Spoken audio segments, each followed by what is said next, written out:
I know it's still fresh in your mind, but let's sit back and reflect on 10 closing thoughts to end this 2022-2023 Eagles championship season. Didn't end in the championship that we wanted, but we got what we got at this point. What's up, it's your boy Cintron. Come back at you with another analysis/news video, and I kid you not, that's my real name. So the article is entitled 10 Closing Thoughts on this Super Bowl Losing Eagles Season. I'm gonna refurbish that into 10 closing thoughts on the Eagles 2022-2023 season. And thoughts for us to pontificate on, just to get some closure. Even though it won't be closure, but anyways. Alright, let's get into this list. Number 1, Jalen Hurts is a true franchise quarterback. I think that rings very true. He evolved this season, his second full year as a starter, and he blossomed. 66% completion rate, over 61% his first year, and just vastly improved in the passing game. You could say, this article says he needs to graduate from game manager to full-fledged threat and weapon. Commander of the offense, which they believe he did in the Super Bowl. I believe, all season long he was that playmaker, not just a manager and distributing. But running numbers would maybe say otherwise. But by and large, he was the captain of this ship, and he began the season as a question mark as to whether he deserved a shot going into the next season. Ended that conversation maybe midway through the season by most pundits declaring him as the Eagles starter from here on out. So, great pickup. When we had Carson Wentz already, he was lambasted, a second round pick, a waste of a pick, and has turned out to be a saving grace, especially with that quarterback that we chose first overall, number 2, being out of there and being a clipboard holder for the rest of his career, projected. But man, Jalen just came out, led the league, set history with the rushing touchdowns for a QB in the Super Bowl. Had an MVP-worthy performance in the loss in the Super Bowl. The only blight on his record in the Super Bowl being that fumble that he dropped, and not being able to come up on two fourth down conversions, two drives that stalled that we really needed later in that game. But he couldn't play a perfect game. Come on now. And defense, gave him 0 assistance, no stops against that defense, against that offense of the Chiefs. Really hurt his chances to win the game. No pun intended. But he'll come back better, improved. He's gonna work his ass off in the offseason, and that's just the type of person, the type of character he is. So will the team also work just as hard, put the pieces in place, reload and restock at the positions where we're going to be needing refurbish as well, retool, resign the people that we need.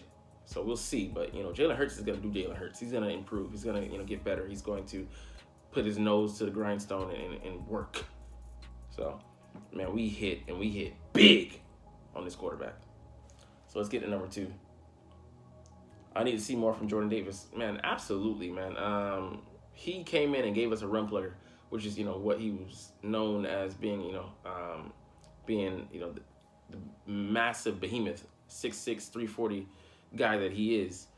But we need to see more of that explosiveness, more of that athleticism, that caused him to run a 4.78 at his size, in that, burst inside of his phone booth in a 10-yard space. We need to see that talent rise to the surface. And, he was just a rookie. He was getting his feet wet. He had an injury, missed 4 games, maybe 5, I think 4, though, IR with that ankle injury. And really, I think that really just hampered his development in the middle of the season. But wasn't able to truly use his giftings. We'll see if he can do that going into his second year. But, he's a verifiable talent.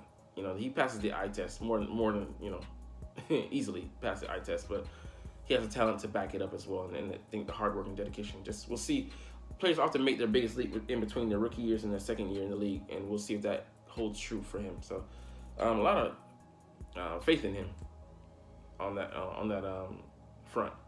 So we'll see, because he might be the senior guy. Actually going into this, Milton Williams, I see him as more of a replacement guy, more of a depth guy coming off the bench there. But well, you could try him as a starter, but I don't know. But I think they'll just want to plug in someone, a draft pick, and more so like probably a known guy that we're gonna pick up in free agency. Maybe a mid-tier. I like the run stopper out of Jacksonville. I'd love to bring him in as a mid-tier guy that can make all the difference, especially if we don't get Hassan Reddick, Javon Hargrave back. So we'll see if we can re-sign him in offseason. I think he's wanted by us. I think he's probably number 2 on the list behind Chauncey Gardner-Johnson. So we'll see what we can do with that. But a lot have high hopes for Jordan Davis. Number 3, the Eagles need an upgraded slot receiver.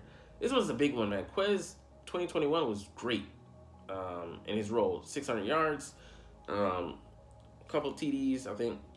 And, he's outplayed his 6th-round draft status, but he really took a step back this year. 30-something receptions, like 300 yards. It just wasn't what you expected. And found out later he played with a sprained shoulder. I think prior to the Cardinals game, prior to the Chicago game, he got hurt. I think the Titans game he got hurt. So didn't even notice it. But no excuses. No excuses for the drops that he had. Chiefly one in the Super Bowl that came right off his fingertips. Like I would say, his digits. And then one of his fingertips was his digits. He dropped that. And you gotta have that. I don't care if the DB's hanging all over you. You gotta make it. If you don't come down with it, you gotta make it pass interference and make it, a spot foul. Get those secret hidden yards that don't show up in the stats column. But man, it is what it is. Zach Pascal was actually more favored, in certain positions, and Zach isn't near the talent that he is, but like it is what it is, man. Like he can be replaced. He can be upgraded, And maybe, who knows? Maybe he works hard in the offseason, improves in certain areas, gets his strength up, runs crisper routes, get that fine tuning, that detail down on the route running. Who knows? I hope so, but we shall see. But I would love for them to draft someone like, for example, Wyatt coming out of Tennessee, Jalen Hyatt, a burner who would just make us, deadly. That would be a beautiful pick at number 30. I don't think he lasts that long, but 15, touchdowns last year in the SEC for the Volunteers, and man, I'd volunteer to pick him up any day of the week, and he'd be an upgrade over Quiz. I think he just has more verifiable hands, I think, and the knock on Quez, he's not a hands catcher. The reason he dove for that in the Super Bowl because he's not sure of his hands. And Shannon Sharp put me on game on this, and it's just such a shame because he has that breathtaking 4.35 speed, but without the other tools in his tool belt, he's just a Robin. He ain't a Batman. I'll just say it. All right, number 4, trust Howie Roseman. And if there's anything that is verifiable on this list that is certified, you need to trust the process, and that means trusting Howie Roseman. He's restocked the coffers, with talent. He couldn't miss this offseason, bringing in Kazir White, the linebacker, bringing in Chauncey Gardner-Johnson. The Saints didn't want to re-sign him. He got a 5th rounder for him. Sent a 5th rounder, and he played lights out. 6 picks to tie for the league lead in interceptions. He brought in the draft day trade for AJ Brown, 1,496 yards and 10 plus TDs, just hit it out of the park. Our other receiver Devonta Smith, that line, we had either an All-Pro alternate, All-Pro, Pro Bowl or Pro Bowl alternate all across that offensive line, defensive line stack. He brought in Javon Hargrave. He brought, traded for Darius Slay, drafted Marcus Epps, or he might have been an undrafted free agent. Signed James Bradbury in the offseason when he was a free agent. So just a fucking masterpiece of a season. Too bad we couldn't finish it off with a damn ring. But man, the work Howie has done, especially coming back from the Chip Kelly era doghouse to helping us lift that Lombardi in 2017 and on the cusp of lifting another one, a second one, within the span of 5 years. So I mean, great by Howie, and he's learned from bad contracts he signed earlier, players earlier too in his career, and he's really been a powerhouse, man. For me, the hands down the best GM in the game right now. So yeah, in Howie we trust. Number 5, prepare for more injuries in 2023. The fact that we were able to start 22 starters, the same starters that we started off with, except for I don't even know if he was a starter technically. DN Derek Barnett didn't even want him anyway. Signed back on a 2-year deal, so we got him back for another year. I mean, well, in retrospect, he's a depth player now. Hopefully, he can go off, but finally get rid of the stupid dumb penalties. Like I think he had 5 or 6 in 2021. Waste of a first-round pick out of Tennessee. Anyways, but yeah, man, like we were blessed to have that much injury luck. On the pendulum, on bouncing probabilities. Shout out to Myron, Fresh and Fit podcast, using that phrase. But we're not gonna be so lucky going to 2023. That's why you have draft with depth for depth and have backups. Like Nakobe Dean. If we had injury at linebacker, he would have been off the bench and would have been able to showcase some of that talent. I think we started him in as a starter coming in this offseason. Secret there, but you're not even here watching though, so you're not even gonna find it out until later.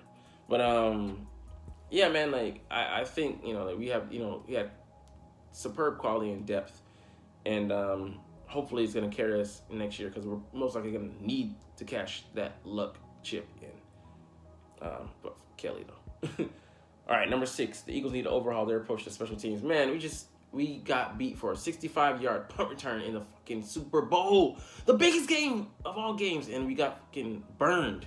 Just pitiful, sad, pathetic. We were mediocre at best on special teams this year. Hopefully we can improve. We need a solid punt returner, kick returner.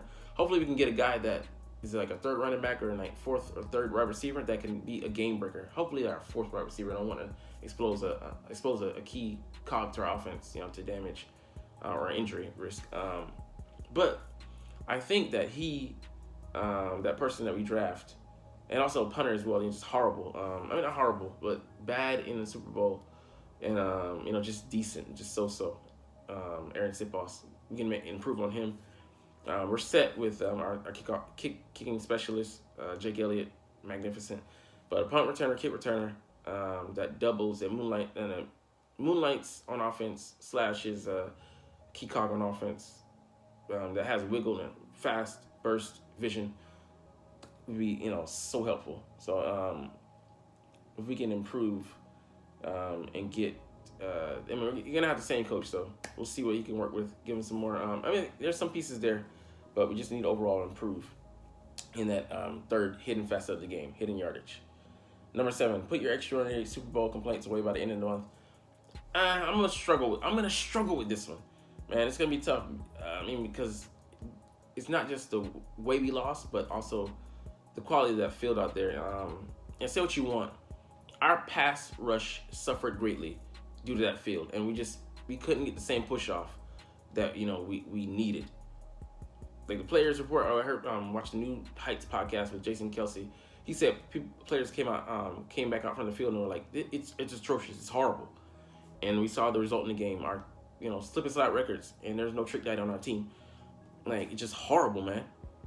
And nobody wants to see the quality of the NFL, the product suffer like that on the field, and the supposed integrity not being upheld. Yet they shot that for the mountaintops. Where was it in this game?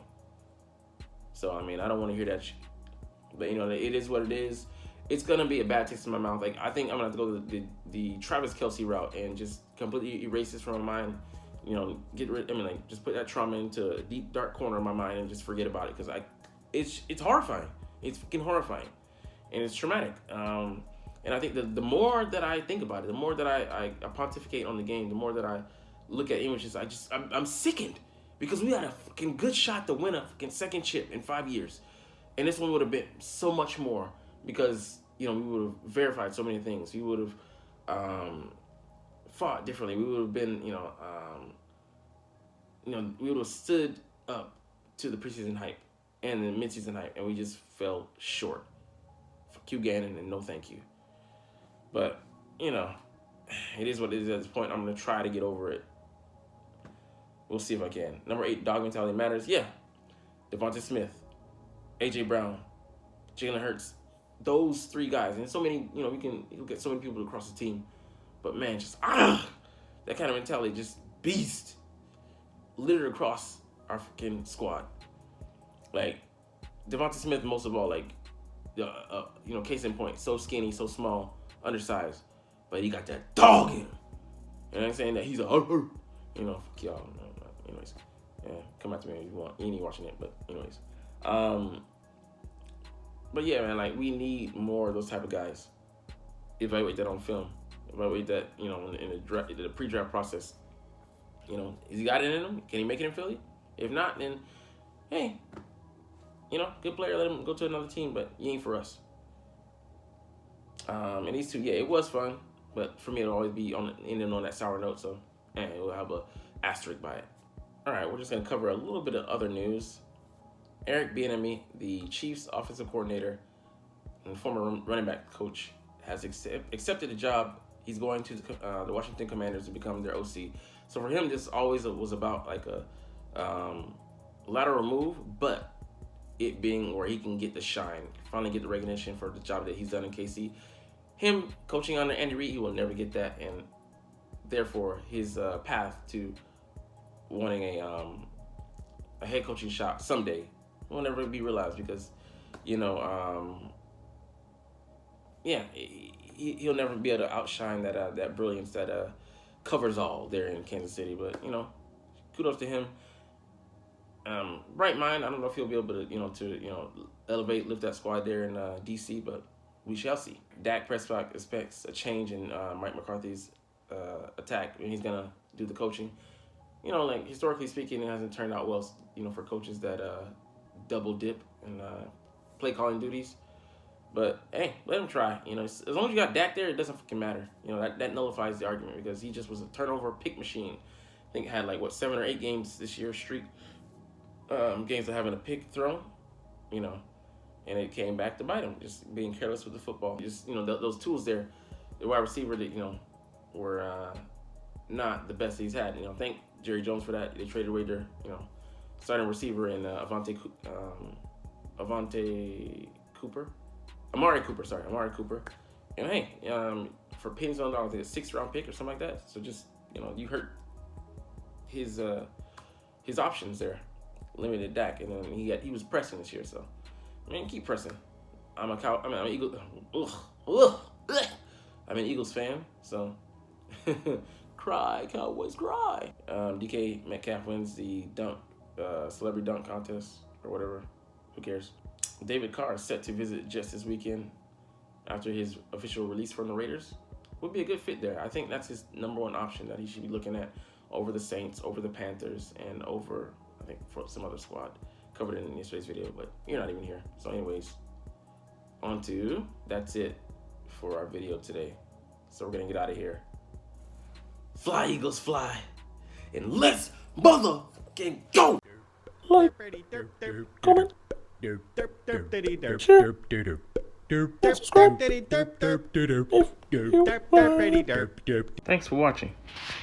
Check me out at Cintron Anime, Cintron Life, or Cintron Laughs, or other social media.